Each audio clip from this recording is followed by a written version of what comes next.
Assalamualaikum warahmatullahi wabarakatuh. Perkenalkan, saya Joko Mursito dengan NIM D6240101. Saya dari kelas B, program studi teknik industri. Jadi pada kali ini saya akan menjelaskan hasil mini riset saya dalam bentuk makalah yang berjudul Mini Riset Material Teknik Keramik Glass. Langsung saja ke video penjelasannya. Halo semua, jadi langsung saja saya akan menjelaskan hasil makalah mini riset material teknik. Saya membuat makalah ini dengan berjudul Makalah Mini Riset Material Teknik Keramik Glass. Pada halaman pertama yaitu ada halaman judul. Ini halaman judul yang saya buat. Kemudian di halaman selanjutnya ada kata pengantar.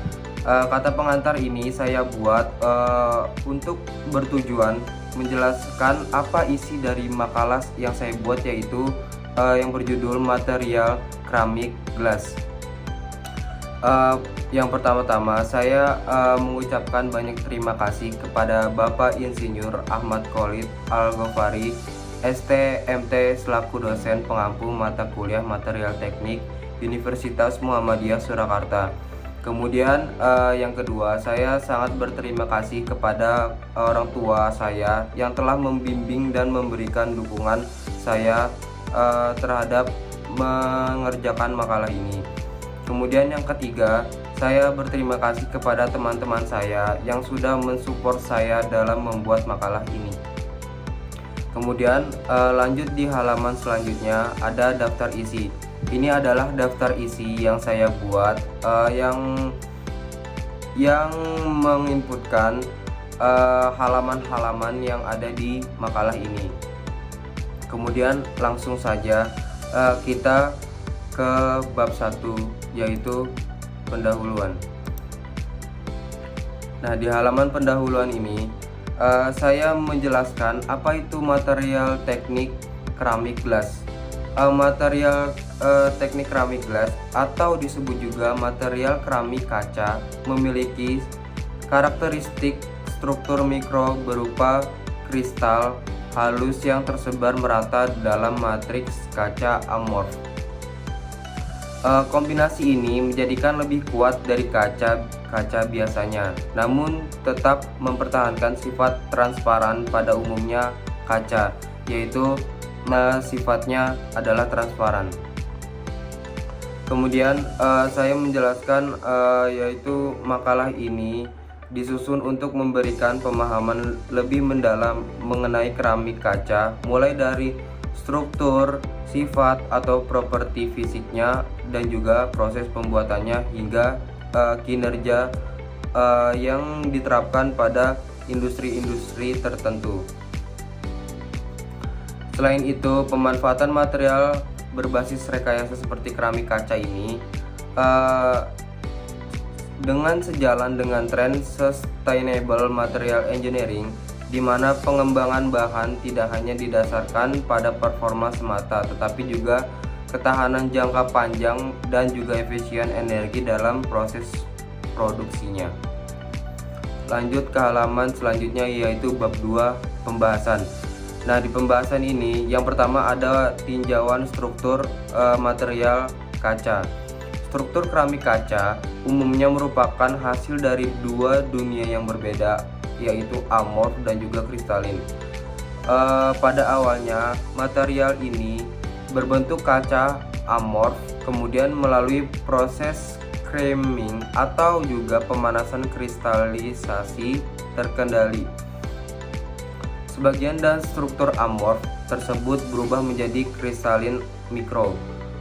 Kemudian perbandingan dengan material lain menunjukkan bahwa kaca biasa sepenuhnya atau amorf yang membuatnya rapuh dan tidak tahan terhadap perubahan suhu drastis. Sementara itu keramik tradisional sepenuhnya kristalin, namun memiliki kelemahan seperti getas dan sulit dibentuk. Keramik kaca menggabungkan keunggulan kedua jenis material tersebut. Ukuran kristal yang terbentuk dalam matriks kaca sangat kecil atau juga disebut mikrokristalin. Kemudian ada juga komposisi dan pengendalian struktur mikro yang sangat penting dalam menentukan sifat akhir dari keramik kaca. Material ini dapat dibuat dengan komposisi oksida kompleks, yaitu seperti SiO2, AO2, Al2O3, Li2O, dan juga ZnO, dan lain sebagainya. Yang kedua, masuk ke tinjauan properties, yaitu tinjauan properties adalah sifat-sifat dari keramik kaca itu tersendiri. Yang pertama ada kekuatan dan ketangguhan. Kekuatan dan ketangguhan keramik kaca ini bisa 3-4 kali lebih besar dari kaca biasanya. Ketangguhan patah atau fracture toughness lebih baik karena fase kristal menahan penyebaran makro retak. Sifat ini membuatnya tidak mudah pecah bahkan dalam kondisi ekstrim tertentu. Yang kedua, koefisien muai thermal sangat rendah. Beberapa jenis keramik kaca seperti Zero-Dur memiliki hampir 0 ekspansi thermal.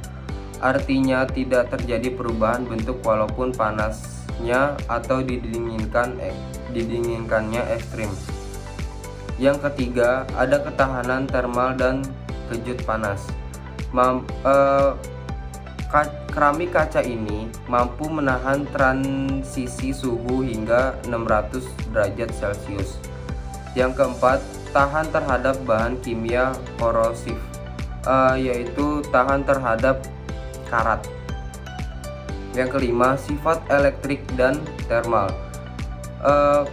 Keramik kaca ini merupakan isolator listrik yang sangat baik dan tidak menghantarkan arus, cocok untuk substrak elektronik presisi. Kemudian yang terakhir ada estetika dan optik. Keramik kaca ini dapat dibuat berwarna transparan atau buram sesuai keperluannya masing-masing terhadap di industri tertentu. Kemudian yang selanjutnya, proses pembuatan material keramik kaca itu tersendiri. Pembuatan keramik kaca tidak hanya memerlukan keahlian dalam pencampuran bahan, tetapi juga pengendalian suhu dan waktu yang sangat akurat. Tahapannya yaitu yang pertama, peleburan bahan baku. Peleburan bahan baku ini merupakan suatu komposisi yang dicampur dan juga dileburkan dalam tungku panas pada suhu kurang lebih 1500 derajat Celcius untuk homogenisasi struktur. Kemudian yang kedua, pembentukan awal. Lelehan dicetak ke dalam bentuk yang diinginkan menggunakan cetakan logam atau grafit. Setelah dibentuk, dilakukan pendinginan awal agar terbentuk struktur kaca. Kemudian yang ketiga, ada proses annealing. Proses pelepasan stres internal akibat pendinginan cepat. Jika tidak dilakukan proses annealing ini, kaca dapat pecah dengan sendirinya. Maka proses annealing ini merupakan suatu proses yang cukup penting dalam pembuatan keramik kaca ini. Kemudian yang ketiga, nukleasi dan kristalisasi atau juga disebut creaming. Benda kaca yang sudah dibentuk dipanaskan lagi dalam oven pada suhu 500 hingga 800 derajat untuk proses nukleasi, lalu dinaikkan hingga 800 sampai 1000 derajat. Kemudian lanjut ke poin selanjutnya, yaitu performance dan aplikasi material keramik kaca ini dalam di industri tertentu. Saya meriset keramik kaca ini dapat digunakan yang pertama di industri rumah tangga, yaitu contohnya pada piring atau oven kompor induksi dengan lapisan kaca keramik. Kemudian yang kedua di industri optik atau juga di antariksa. Di antariksa atau di industri optik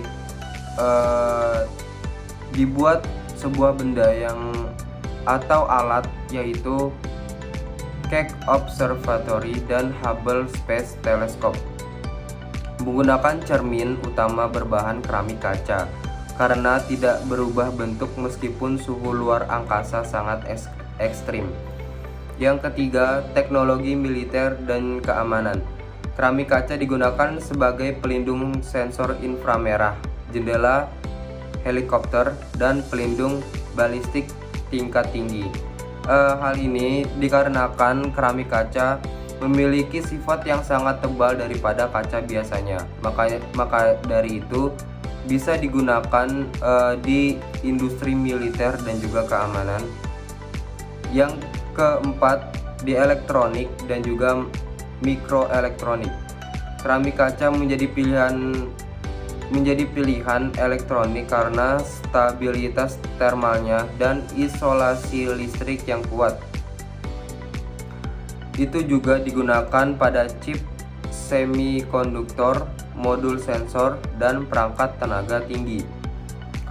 Kemudian yang kelima, di industri arsitektur dan konstruksi, yaitu keramik kaca ini digunakan pada bangunan modern sebagai panel tahan api, pelapis eksterior tahan cuaca, dan desain interior yang eksklusif.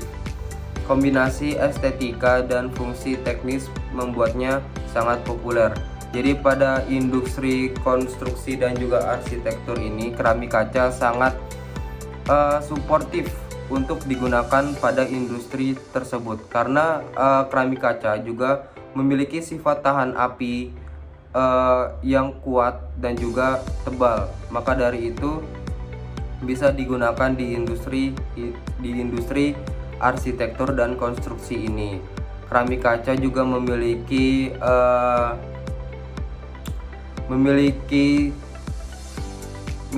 sifat yang atau juga bentuk yang estetik atau juga yang sangat baik untuk memperbagus konstruksi yang dibuat. Kemudian lanjut ke bab 3, yaitu penutup. Keramik kaca merupakan wujud nyata dari kebersihan rekayasa material dalam mengatasi keterbatasan sifat kaca dan keramik konvensional melalui proses produksi yang presisi dan struktur mikro yang dikendalikan. Material ini berhasil menggabungkan kekuatan mekanik, stabilitas termal, ketahanan kimia, dan juga kemampuan optik dalam satu kesatuan material. Kehadirannya telah mengubah wajah banyak industri, mulai dari rumah tangga, optik presisi, teknologi ruang angkasa, hingga sistem pertahanan. Tidak hanya itu, sifatnya yang dapat direkayasa secara fleksibel, menjadikannya bahan masa depan yang adaptif terhadap kebutuhan zaman.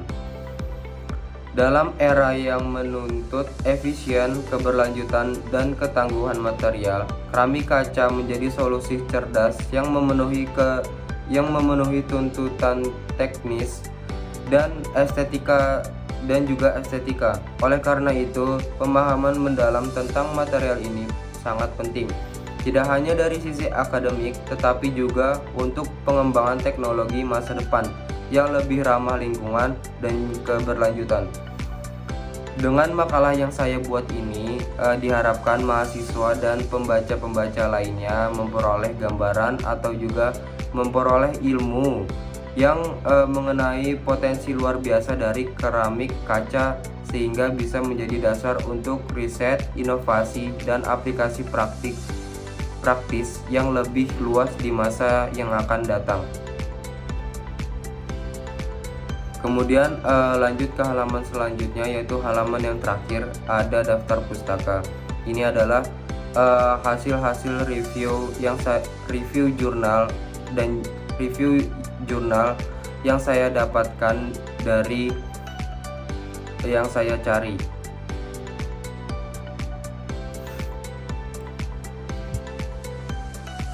Sekian presentasi makalah saya. Kurang dan lebihnya saya mohon maaf. Wassalamualaikum warahmatullahi wabarakatuh.